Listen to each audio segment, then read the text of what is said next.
اور وقت بہت بڑا منصف ہے، اور بھائی بہت بڑے فیصلے ہو جاتے، بڑے بڑے انصاف ہو جاتے، اگرچہ وقتی طور پر فضا کچھ اور بنتی ہے، لیکن سچ ہمیشہ سچ ہوتا ہے، حق ہمیشہ حق ہوتا ہے، حق نکھر جایا کرتا ہے۔ بہت سارے جھوٹ اور پراپوگنڈے کے بیچ میں سے سچ میں طاقت ہوتی ہے، وہ خود اپنی قوتیں بنا کے بیچ میں سے اڑ جایا کرتا ہے، اور اڑ کے وہ چھا جایا کرتا ہے، اس کے اندر قوت ہوتی ہے، ہمت ہوتی ہے۔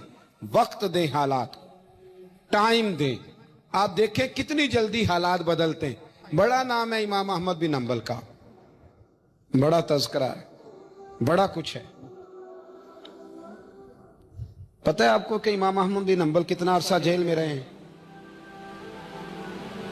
امام صاحب کو اتنے درے مارے جاتے تھے کہ جب آپ کا کرتا اتارا جاتا تھا تو اس سے خون نچڑ رہا ہوتا تھا۔ آج ہم مسند امام احمد بن حنبل اے سی والے کمرے میں بیٹھ کے پڑھتے ہیں، اور جب ہم اس کا حوالہ دے رہے ہوتے ہیں تو ہم کہہ رہے ہوتے ہیں تو پتہ میں کتنا بڑا آدمی ہوں، 14 جلدوں کی کتاب میں سے حوالہ دے رہا ہوں۔ اس بندے سے پوچھو جس نے لکھی ہے، اس سے پوچھو جس نے یہ کمال کیا ہے، اور اتنا بڑا آدمی اور سچا بادشاہ مار رہا ہے۔ ایک دن اس نے تانا بھی دیا، کہنے لگا احمد بن حنبل مجھے بھی پتہ ہے آپ ٹھیک ہیں، اور آپ کو بھی پتہ ہے آپ ٹھیک ہیں، ظلم ہو رہا ہے، زیادتی ہو رہی ہے، پر لوگ آپ کی سپورٹ کیوں نہیں کر رہے؟ دنیا آپ کے پیچھے کیوں نہیں چل رہی؟ کوئی آپ کے ساتھ کیوں نہیں آ رہا؟ تو امام احمد بن حنبل کہنے لگے اتنا ہی کافی نہیں کہ تو میرے اوپر ظلم کر کے بھی مجھے سچائی کہہ رہا ہے، یہ میری جیت کافی نہیں؟ اور فرمایا اگر تو نے رزلٹ دیکھنا ہوا نا تو تیرا اور میرا رزلٹ جنازے والے دن نکلے گا۔ حضرت سلطان بہو سے کسی نے کہا تھا زندگی میں بڑے مرید ہوئے، کہنے لگے نہیں، رب دا طالب کوئی نہیں ملیا، جو ملے ہے طالب زردہ ہو۔ آئے ہیں لوگ تعویذ دھاگا لینے، رب دا طالب کوئی نہ ملے، جو ملے ہے طالب زردہ۔ وہ لینے آئے تھے تعویذ، ہم نے بھی دے کے بھیج دیا، بات ختم ہو گئی۔ شاہ بقی الدین ابن مخلد کے استاد فرمانے لگے کہ بیٹا تیرا ظرف بڑا ہے اور میرا علم تھوڑا ہے، اگر تو نے صحیح طرح پڑھنا ہے تو بغداد امام احمد بن حنبل کے پاس چلا جا، صحیح طرح پڑھ، پھر وہ تیری تشنگی ختم کریں گے، تیری پیاس بجھا دیں گے، چلا جا۔ کہتے ہیں میں کشتی میں بیٹھا آنے کے لیے، رستے میں طوفان آ گیا، کشتی کو جانا کہیں اور تھا، چلی کہیں اور گئی۔ ایک جزیرے پہ ہم اترے، فرماتے ہیں کہ وہاں پیسے ویسے بھی ختم ہو گئے، پتے کھا کے گزارا کرنا پڑا۔ بغداد کی سمت کا تعین کر کے پتہ کر کے اس طرف میں چلنے لگا پیدل۔ ہمارا بچہ ماشاءاللہ سے جو ابا جی سے پورے پیسے لے کے جاتا ہے نا پڑھنے کے لیے، اس کا بھی پورا پریشر ہوتا ہے ابا جی کے، آپ کو پتہ نہیں میں پڑھائی کر رہا ہوں، حالانکہ بعد میں پیسے سارے اپنے اکاؤنٹ میں جمع کراتا ہے، ابا جی کو دیتا، لیکن پریشر کریٹ کرتا ہے کہ میں تعلیم حاصل کر رہا ہوں آپ کے حکم پر، لہذا آپ میرا احسان مانیں، معاذ اللہ تعالی۔ کہتے میں تعین کر کے بغداد کی سمت چلنے لگا، شہر بغداد دی کی یہ نشانی، کہتے میں جا رہا ہوں اس سمت، پتے بھی کھانے پڑے رستے میں، 1.5 مہینہ لگا تو میں بغداد پہنچا۔ اب میں نے لوگوں سے پوچھا کہ امام احمد بن حنبل کا مدرسہ کہاں ہے؟ جب میں نے کہا نا امام احمد بن حنبل، تو ایک زمانے میں نام بجتا تھا، ڈنکا بجتا تھا، آج جیل میں۔ جب کہا نا امام احمد بن حنبل تو جس سے پوچھا کہنے لگا چپ کر جا، ان کا ذکر نہ کرنا، تو ان کا نام لیتا ہے جیل ہی جاتا ہے، ان کا نہ نام لینا، خبردار۔ کہتے میں نے کہا کیا ہوا؟ کہا بادشاہ مخالف ہو گیا، امام صاحب کا دارالعلوم تو بند ہو گیا، وہ تو گھر میں قید ہیں۔ توجہ ہے میری بات پر؟ یہ ذوق اگر اسٹوڈنٹ کا بنتا ہے نا تو استاد پڑھانے والا نہ بھی نہ ہو تو وہ استاد کے سینے سے علم کھینچ لیا کرتا ہے، کھینچ لیا کرتا ہے۔ خواجہ فقیر محمد چرائی رحمۃ اللہ علیہ کے ایک مرید تھے، تو حضرت نے انہیں بڑا کچھ نوازا، تو کچھ لوگ کہنے لگے حضرت جی اسی کو سارا کچھ دے دیا ہے۔ فرمانے لگے بیلیاں ادیاں داواں ہی بڑیاں سن، یہ تو میں نے ریڑک کے مکھن کٹ کے لے گیا ہے، ادیاں داواں ہی بڑیاں سن۔ کچھ لوگ ہوتے ہیں نا پیارے، انہیں طریقہ ہوتا ہے، دعا لے لیتے ہیں، اور کچھ کہتے رہتے ہیں حضرت جی دعا کرنا، اور دعا لینے والا کام کوئی نہیں کرتے، کہتے رہتے ہیں دعا کرنا۔ کہتے میں، لوگوں نے کہا کہ وہ مدرسہ بند ہے آپ کہاں جائیں گے؟ تو میں نے کہا میں کہیں بھی جاؤں کوئی ذریعہ حضرت تک پہنچنے کا کوئی ذریعہ نہیں. ان کے گھر کو بادشاہ نے سب جیل بنا دیا, سپاہی دروازے پہ کھڑے. آپ نے فرمایا پھر بھی ایک بندہ کہنے لگا اتنی نیکی کر سکتا ہوں کہ میں تمہیں ان کا دروازہ دکھا سکتا ہوں. آپ فرمانے لگے میرے لیے اتنا بھی کافی ہے, ذکر حبیب کم نہیں وصل حبیب سے, اتنا بھی میرے لیے کافی ہے. اس نے دور سے کھڑے ہو کے کہا وہ جہاں سپاہی کھڑے ہیں نا وہ امام صاحب کا دروازہ ہے. شاہ بقی الدین صاحب کہتے ہیں میں نے کہا تو اب جا, اب دیکھنا میں علم کیسے حاصل کرتا ہوں. صبر دیکھو, استقامت دیکھو, حوصلہ دیکھو. آپ فرماتے ہیں کہ میں نے نا اپنے سر سے ٹوپی اتار کے کسی کو دے دی اور بال میں نے بخیر ڈالے سارے. ایک جگہ سے دو جگہ سے کرتا میں نے پھاڑ لیا, ہاتھ میں نا میں نے پیالہ پکڑ لیا مانگنے والا, تینوں لب دیا آپ گواچے. میں نے نا پیالہ پکڑ لیا ہاتھ میں مانگنے والا. اور جس جگہ گلی میں امام صاحب کا گھر تھا نا پہلے کونے پہ صدا لگائی 1 دینار کا سوال ہے. کہتے ہیں 1 دینار ملا پھر دوسرے دروازے پہ آیا, 1 دینار ملا پھر تیسرے دروازے پہ آیا. مجنو بن کے وچ بازاراں کدی ککھاں وانگ رلائے تے کدی کہایا کنبا سارا, سر نیزے اتے چڑھائے. سجنا یار مناؤن دی خاطر اساں کی پیس وٹائے. فرماتے ہیں میں نا مانگنے والا, بھکاری بن کے مانگنے والا, میں امیر باپ کا بیٹا تھا پر میں مانگنے والا بن گیا. میں نے پھٹے پرانے کپڑے, ایک دروازے پہ 1 دینار. امام صاحب کا بھی دروازہ آیا, کہتے میں نے صدا دی 1 دینار چاہیے تھا. کہتے امام احمد بن حنبل دروازے تک آئے اور جب میرے پیالے میں کاسے میں دینار ڈالنے لگے تو میں رو پڑا. میں نے کہا میرے محبوب کریم کی حدیثوں کے وارث اور جانشین, میں تو کہاں سے چلا ہوں, تجھ سے حدیث سیکھنے آیا ہوں. مجھے خیرات نہ دے, مجھے میرے مصطفیٰ کی 2 حدیثیں پڑھا دے. تو کہتے ہیں شیخ کی آنکھوں میں, امام صاحب کی آنکھوں میں آنسو آ گئے.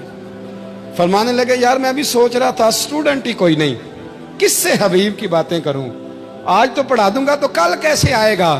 عرض کی حضور جب تک آپ جیل میں رہیں گے میں بھکاری بنا رہوں گا. مانگنا جو ہے نوکر کی تے نخرا کی, جب لینا جو ہے تو ختم ہو گئی بات, پیالہ سیدھا رکھیں گے. آپ فرماتے ہیں کئی مہینے, 1 2 4 دن نہیں کئی مہینے میں ہاتھ میں نا پیالہ لے لیتا اور گلیوں میں گھومتا. 1 دینار کا سوال ہے, استقامت, صبر, حوصلہ. آپ فرماتے ہیں امام احمد بن حنبل کا دروازہ آتا تو وہ 1 دینار بھی روز دیتے اور حدیثیں بھی روز ہی پڑھاتے. آپ فرماتے ہیں کہ پھر وقت بدل گیا, پھر حالات تبدیل ہو گئے, بادشاہ چلا گیا اور نیا آ گیا. فرماتے ہیں وہ امام صاحب کا عقیدت مند تھا, اس نے مدرسہ بڑا بنا کے دیا, اس نے مسند بچھا کے دی. پہلے دن جب امام صاحب مسند حدیث پر جبہ پہن کر, امامہ باندھ کر, خوشبو لگا کر ممبر پر بیٹھے حدیثیں بیان کرنے, فرماتے ہیں جب میں آیا نا سامنے تو میں انہیں دیکھ کے رو پڑا, وہ مجھے دیکھ کے رو پڑے. فرماتے ہیں انہوں نے کہا رستہ چھوڑ دو, اسے آگے آنے دو. جب میں آگے آیا تو امام صاحب فرمانے لگے پہلے بھی بڑا پڑھایا تھا, اب بھی زندگی بھر پڑھاؤں گا, پر جس صبر اور استقامت سے تو نے پڑھا ہے جو مزہ ان دنوں میں آیا ہے شاید دوبارہ کبھی نہ. تھوڑا حوصلہ پیدا کریں, تھوڑا استقامت کا مظاہرہ کریں, تھوڑا سا نا. وہ حضرت خواجہ نظام الدین صاحب سے ایک شخص نے آ کے کہا تھا میرا پیر کامل نہیں تو میں نے بدلنا ہے. فرمایا شریک قباحت تو کوئی نہیں. کہنے لگا نہیں. تو آپ فرمانے لگے تو اللہ کی رضا کے لیے خدمت کر, ہو سکتا ہے تیری خدمت کی برکت سے اللہ اسے کامل کر دے, اللہ کامل بنا دے, تیری برکت سے کامل ہو جائے. تھوڑا استقامت کا ماحول بنائیں. میں اس زمانے میں جو سب سے زیادہ کمزوری محسوس کرتا ہوں لوگوں کے اندر یہ ہے کہ تدبر نہیں, حوصلہ نہیں. ایک بت ہوتا ہے میری ذات کا جس سے میں ساری زندگی باہر نہیں نکل پاتا.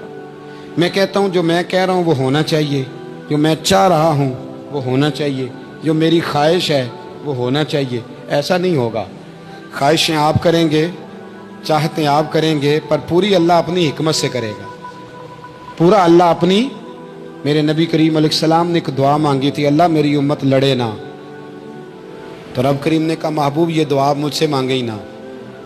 اس میں بھی اس کی حکمت ہے کہ آپ کو حق پہچاننا ہے, خدا را اللہ پہ چھوڑیں. ہم بڑے بے حوصلہ ہیں, ہم بڑے کمزور ہیں, ہمیں تو اللہ تعالیٰ خیر کرے اب تو زمانے میں جو دوائی سب سے زیادہ بکنی چاہیے وہ وہم کی دوائی ہے، وہ سب سے زیادہ بکنی چاہیے۔ ہر چوتھا آدمی اس وہم کا شکار ہے کہ جانے کیا ہو جائے گا، کچھ بھی نہیں ہوگا، وہی ہوگا جو منظور ہے۔ آپ کو تو ماشاءاللہ یاد ہے، وہی ہوگا جو منظور ہے۔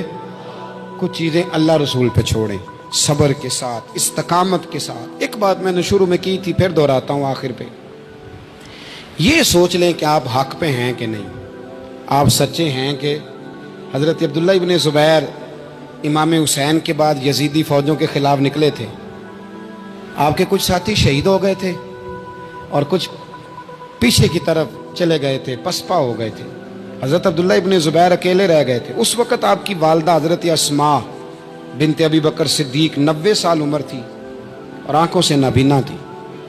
فرماتے ہیں میں اپنی اماں سے مشورہ کرنے آیا، میں نے کہا اماں میرے کچھ ساتھی پیچھے چلے گئے، کچھ شہید ہو گئے، میں جہاد میں اکیلا رہ گیا ہوں، حکم کیا ہے؟ تو اماں کہنے لگی عبداللہ پہلے یہ بتا تو حق پہ ہے کہ نہیں؟ میں نے کہا اماں ہوں تو میں حق پہ، پر مجھے تیری بڑی فکر ہے، تیری 90 سال عمر ہے، یہ تو میرے جو مقابلے والے ہیں یہ تو بڑے سخت گیر لوگ ہیں، میری لاش کے ٹکڑے ٹکڑے کر دیں گے، تو برداشت کر لے گی؟ تو حضرت اسماء نے پتہ کیا دلیرانہ جواب دیا تھا کہ بیٹا بکرے کو تکلیف صرف ذبح ہوتے وقت ہوتی ہے، جب اس کی کھال اتارتے ہیں پر اسے کوئی تکلیف نہیں ہوتی، جب اس کے ٹکڑے ٹکڑے کرتے ہیں اسے کوئی تکلیف، تو کہا بیٹا حوصلے کے ساتھ رہنا، صبر کے ساتھ رہنا، اگر تو حق پہ ہے پہلے یہ دیکھ لے، اگر آپ حق پہ ہیں، اگر نہیں تو توبہ کر کے حق پہ آئیں، اور اگر آپ حق پہ ہیں تو پھر آپ یہ ذہن بنا لیں کہ حالات بدلیں گے اور جو آپ کا نظریہ ہے وہ غالب آ کے رہے گا۔ اگر آپ حق پہ ہیں تو پھر اللہ آپ کو توفیق دے گا، لیکن زندگی میں ان چیزوں سے بچیں۔ امام اعظم کے خلاف سازش رچی گئی، امام صاحب رحمۃ اللہ تعالیٰ علیہ کے پاس ایک بی بی دوڑی، حضور مسئلہ پوچھنا، آپ عورتوں سے ملا نہیں کرتے تھے، میں نے سوال کرنا ہے جی، جلدی جلدی سے اندر آ گئی۔ عورت جیسے ہی اندر داخل ہوئی باہر شور ہو گیا، امام صاحب کے پاس عورت ہے، اس نے بھی شور کر دیا کہ معاذ اللہ ثم معاذ اللہ، 10 درازی کیا امام اعظم نے۔ لوگ امام صاحب سے کہنے لگے، اب پراپوگنڈا ہو گیا، سارے شہر میں بات پھیل گئی، حضور آپ جواب دیں، آپ بھی کو بات کریں۔ فرمانے لگے کیا جواب دوں، بی بی اکیلا تھا، میں اندر آئی ہے، باہر شور ہوا ہے، عورت کہہ رہی ہے میں اکیلا تھا، میں جواب دوں بھی تو میری گواہی کون دے گا، میرے ساتھ کھڑا کون ہوگا، اس وقت کون ہے جو اٹھ کے کہے گا کہ نہیں نہیں ایسی بات کوئی نہیں، یہ تو ماحول تو اور رخ اختیار کر گیا، تو حضور اب کیا کرنا ہے؟ تو آپ فرمانے لگے کرنا کیا ہے، میں کوئی لاوارث ہوں، رب رسول کا ماننے والا ہوں، میں فیصلہ اپنے اللہ پہ چھوڑتا ہوں، وہ بھی تو عدالت ہے نا۔ مصیبت یہ ہے کہ میں اور آپ سارے فیصلے خود کرنا چاہتے ہیں، حالانکہ خود کچھ فیصلے چھوڑ دینے چاہیے، وہی ہو تو بہتر ہے۔ فرمایا اللہ رسول پہ چھوڑتا ہوں، ختم ہو گئی بات، اب میں دلیل دوں گا بھی تو میری سنے گا کون؟ اس طرح کے ماحول میں کئی دفعہ آپ دلیل دیتے بھی ہیں تو کوئی سننے کو تیار ہے، وقت فیصلے کرتا ہے، کون سنے گا؟ فرمایا بس ٹھیک ہے، لے گئے پکڑ کے کوتوال کے پاس، تھانے میں بند کر دیا، اب اتنا بڑا امام ہے تھانے میں بند ہے، عورت بھی باہر بٹھا دی گئی، امام صاحب نے اس سے کوئی ڈسکس نہیں کی۔ جب اندر تشریف لے گئے سپاہی 2-3 کھڑے تھے، امام صاحب او ہو رب کریم کے بندوں کا وہی طریقہ، امام صاحب نے وضو کے لیے پانی مانگا اور پھر امام اعظم نے نفلوں کی نیت باندھی اور 2 رکعتیں پڑھ کے کہنے لگے مالک عزتیں بھی تیرے پاس ہیں، ذلتیں بھی تیرے پاس ہیں، تو جس حال میں ابو حنیفہ کو رکھے گا مجھے شکوہ کوئی نہیں، میں تیری رضا پہ راضی ہوں، جیسے تو چاہے میں راضی ہوں تیری رضا پہ۔ امام صاحب دعا مانگ رہے تھے تو آنسو ہاتھوں پہ گر رہے تھے، نہ کبھی مصلی بھی آباد کریں، نہ کبھی دنیا کو تو دکھڑے بڑے سنا لیے، نہ 2 رکعتیں پڑھ کے روئیں رب کی بارگاہ میں، محبوب کا وسیلہ پیش کریں، نہ اسے بھی تو منائیں نا۔ امام صاحب کے آنسو گرنے لگے، سپاہی بھی پریشان تھے، وہ بی بی نہ خود ہی اٹھی اور امام صاحب کے قریب گئی، کہنے لگی پہلے مجھے دنیا والے کہتے تھے، اب میں سمجھ گئی ہوں آپ تو رب کریم کے نیک بندے، اب نہ روئیں، سویرے جانا ہے نا قاضی کی عدالت میں، تو میں سویرے گواہی دوں گی کہ میں نے جھوٹا الزام لگایا تھا، آپ ناراض نہ ہوں، امام صاحب فرمانے لگے اس سے نہیں بات بنے گی، اگر تو نے کچھ کرنا ہے تو جو میں کہتا ہوں وہ کر۔ امام اعظم تھے نا، جو میں کہتا ہوں وہ کر۔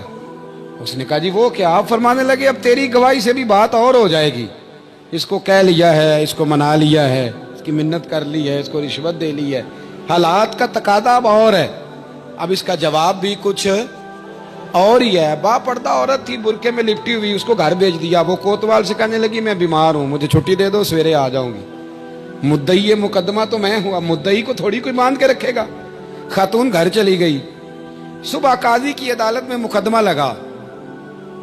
امام صاحب رحمت اللہ علیہ کٹہرے میں کھڑے ہیں۔ یار بڑا مشکل ہوتا ہے معزز آدمی کا کٹہرے میں کھڑا ہونا، لیکن مخلوق تو فنکار ہے اس درجہ کے پل بھر میں یہ سنگے در کعبہ سے بھی اسنام تراشے، تم کون ہو کیا چیز ہے داغے کبابی، لوگوں نے تو مریم پہ بھی الزام تراشے۔ یہ نہیں نا باز آتے لوگ، پھر مرضی ہے نا ہونا، کٹہرے میں کھڑا ہونا پڑ ہی جاتا ہے۔ کٹہرے میں کھڑے ہیں امام اعظم، تو قاضی پوچھتا ہے آپ کی بڑی قدر ہے، بڑی اہمیت ہے، تو آپ اس عورت کے بارے میں کیا کہتے ہیں؟ تو امام صاحب فرمانے لگے یہ جو کہہ رہی ہے اس سے پوچھ لیں۔ تو خود خاتون کہنے لگی میرا امام صاحب سے تعلق ہے۔ آپ فرمانے لگے ٹھیک کہتی ہے۔ ساری بھری عدالت سب لوگ حیران، حضرت تعلق ہے؟ فرمایا ہاں۔ کس طرح؟ فرمانے لگے میری بیوی ہے، زوجہ میری اہلیہ ہے۔ جناب کس طرح؟ فرمایا محلے کی بیویاں بلا لو، اس کے ابا کو بلا لو، چہرہ دکھا لو۔ وہ سارے لوگ جمع ہو گئے، چہرہ کھول کے دیکھا تو امام صاحب کی زوجہ تھی۔ امام صاحب نے اس خاتون کو کہہ کے بھیجا تھا کہ یہی برقع میری بیوی کو دے کے سویرے بھیج دینا، یہی والا برقع جو تو نے پہنا ہے اب گھر جا اور میری اہلیہ کو یہ برقع دے کے بھیج دینا۔ وہ برقع دے کے اس نے بھیج دیا۔ جب امام صاحب رحمت اللہ علیہ کی اہلیہ ثابت ہو گئی کہ یہ تو امام صاحب کی اہلیہ ہیں جو کھڑی ہیں، اب وہ جو سازش رچنے والے تھے وہ دائیں بائیں دیکھ رہے تھے، تو امام صاحب نے ایک بات کی جو بڑی شاندار ہے۔ فرمایا تدبیریں تم نے بھی کی تھی، پر جو تدبیر میرا رب فرماتا ہے نا، جو تدبیر میرا، فرمایا یہ ابو حنیفہ کی تدبیر نہیں، یہ تدبیر میرے اللہ کی ہے جو اس نے مجھے عطا فرمائی، مجھے سجھائی۔ اب قاضی صاحب نے حکم دیا کہ جتنے لوگوں نے الزام لگایا ہے وہ سارے معافی مانگیں، وہ آئیں جس نے بات کی۔ بھائی وقت کو دیکھیں، فیصلے اللہ کے حوالے کریں۔ ہم لوگوں نے جھگڑے کر کر کے، دلائل دے دے کے، بحث کر کر کے معاملات کو اتنا الجھا لیا ہے۔ آپ یقین کریں ایک ایک خاندان کی 15 میٹنگیں اور پنچایتیں ہو جاتی ہیں، پر رزلٹ صفر ہے۔